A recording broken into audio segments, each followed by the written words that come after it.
smartphones are never secured no matter how hard companies try to restrict marketers, governments and thieves from gathering sensitive information from users' smartphones.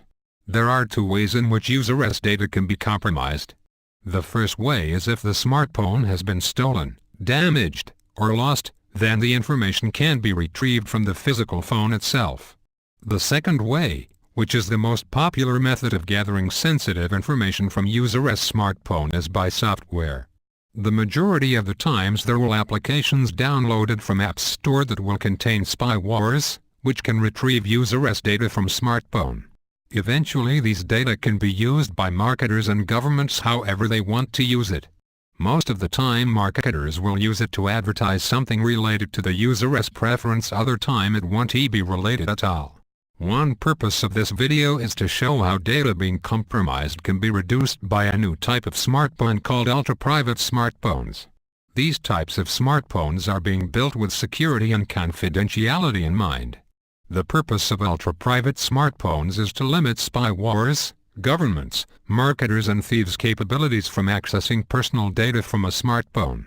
Another purpose of this video is to explain how it is not only the software portion of a smartphone that matters, but also the hardware portion that matters also.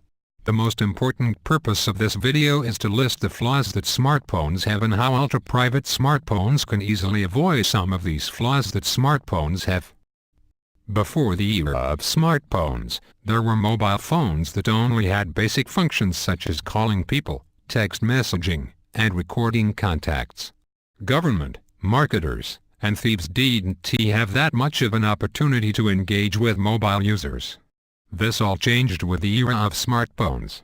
Smartphones can perform functions such as using applications to purchase products, watch videos, browse the internet, play video games, and many more.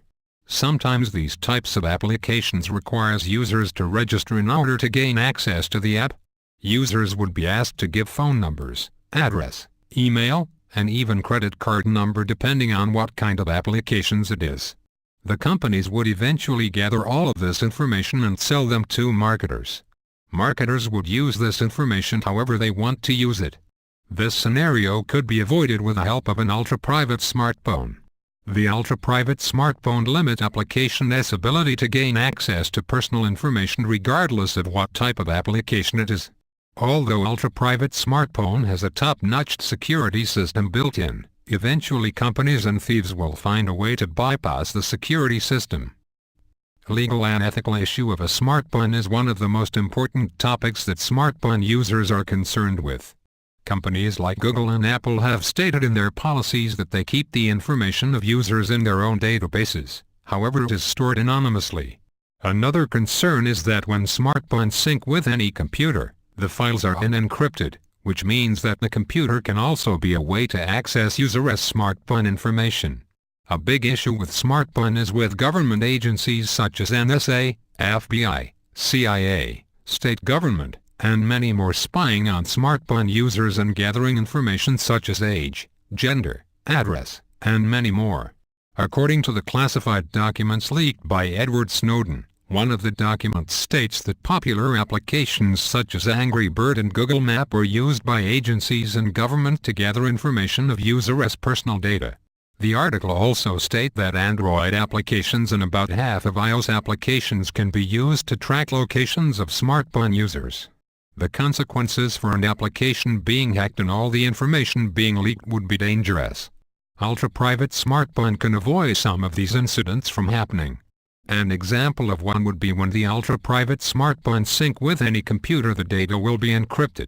Although ultra-private smartphones have some security features, it is not secured enough that agencies like NSA and many other will not be able to access them. There is still a long way left before smartphones becomes that highly secured. There are still bugs in smartphones to this date that has the ability to steal users' personal data. There hasn't been any smartphone so far that has the capabilities to completely secure users from viruses, spywares, and malware. The ultra-private smartphone is one of those smartphones that can protect users from majority of the security problems. Ultra-private smartphones still can't protect itself from intelligence agencies and government because ultra-private smartphones are not secured enough to block high-level intruders from gathering personal information.